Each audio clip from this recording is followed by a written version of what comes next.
Между 800 и 1000.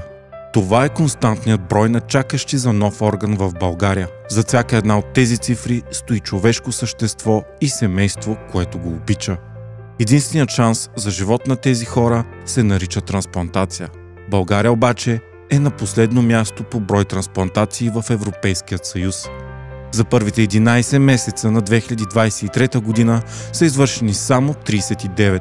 С това темпо ще са необходими повече от 20 години всички хора в листата да получат своя шанс за нов живот. Много от тях обаче нямат дори 2. При някои органи, като бъбрек и черен дроб, е възможно така нареченото живо донорство. Това обаче не винаги е осъществимо поради медицински и социални причини.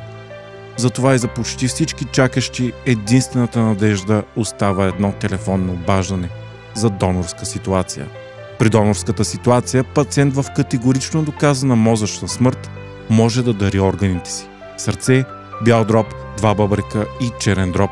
И така в смъртта си да спаси 5 човешки живота. За цялата 2023 година обаче в България е имало едва 22 донорски ситуации. През 2022 и 2021 те са били по 14. Така страната ни остава на последно място в Европейския съюз по брой донори на милион население – само 2,5. За сравнение, в Испания, която е първенец, те са били 40,8, с 16 пъти повече. По този начин, всяка година десетки българи губят своя живот. Живот, който съвременната медицина може да спаси.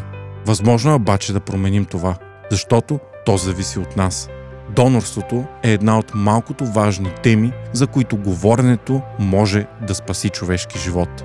В България единствените хора, които дават съгласие за донорство, в случай на мозъчна смърт, това са нашите близки. Темата е тежка и често се приема за табу в семействата. Колкото и тежко обаче е да се говори за смърт, това е единственият начин да информираме близките си за нашето желание.